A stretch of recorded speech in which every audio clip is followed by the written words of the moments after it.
Hello, this is Miss Tori Lisa, and I'm coming to you with another My Life with Dysthymia. I think I want to talk about physical pain and how it makes the dysthymia and major depression worse. But I have to start by telling you how my life changed in 2003. So, in 2003, at the age of 25, excuse the shaky camera, I was in a major car accident because of the decision of a drunk driver. I was injured. A drunk man in a conversion van T-boned the probe that I was in, Ford probe, and I had to be cut out the car.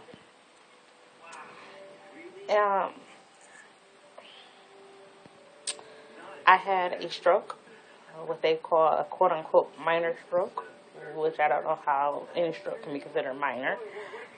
And I had a heart attack and several more heart attacks in the year to follow. I also had some muscle tears, some muscle strains, some muscle pulls.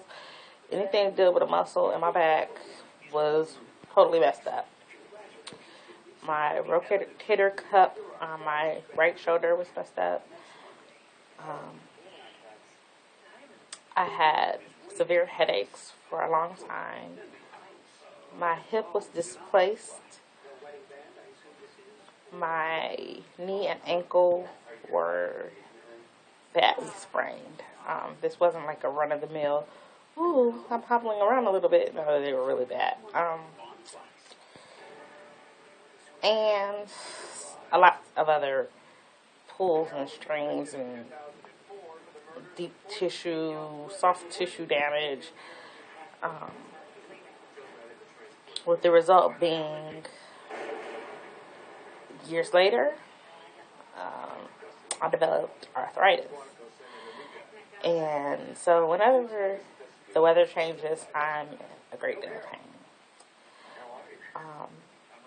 When this happened in 2003, my doctor said I wasn't going to walk without a cane because of the damage to my right hip. Was the way it popped out and got pushed back in during the impact was, yeah, it was pretty bad.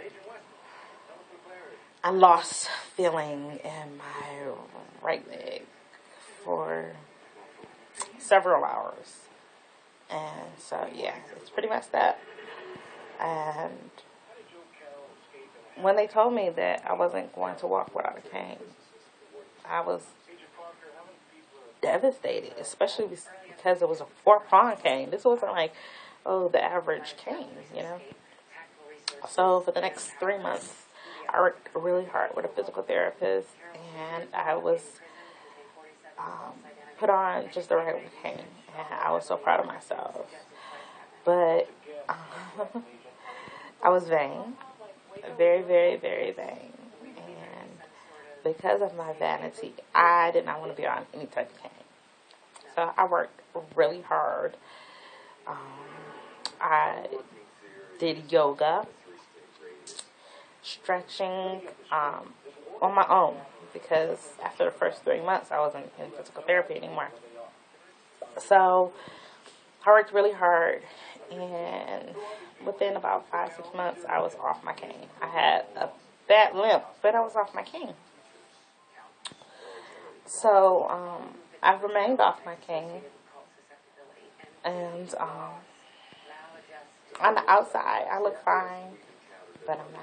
When the weather changes, I am a total wreck, and this causes mental distress because you want to do things and you can't, and people don't understand. They look at you and you look fine. They're like, oh, there's nothing wrong with her. She's perfectly healthy. She's just lazy.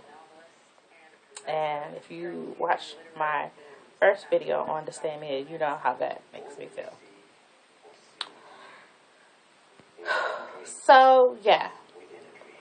Being that I have all these physical ailments, I still have headaches from time to time. Um, I lose my train of thought very easily. Just gone. Gone. Train of thought is gone. So sometimes I'll be talking, and it'll seem like I just changed the subject randomly um, in the conversation, or even when I'm doing a video. And I know people are like, what the? Okay, the truth is, I completely lost my train of thought. And I just say, boop, I'm going to just change the subject. That's my coping mechanism. I don't know about other people, but this is what I do. And it just happened again. Okay, so yeah.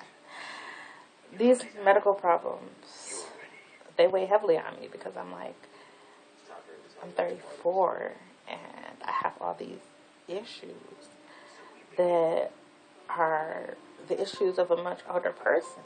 And I'm thinking to myself, who wants to be like this for the next 30, 40, 50 years? You know? And,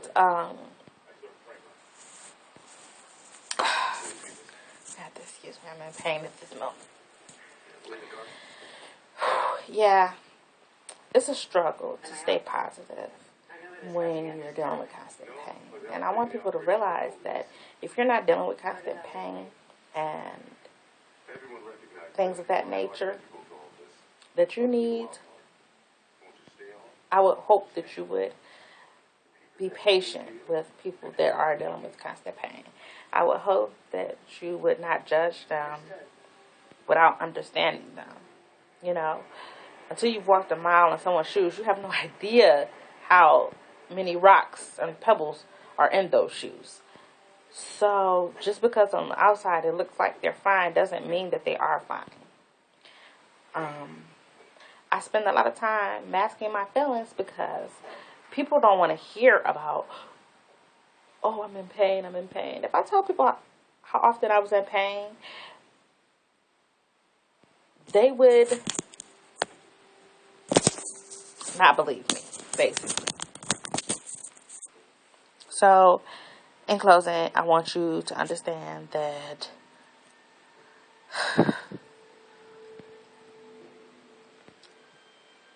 dealing with physical pain definitely causes mental pain and anguish.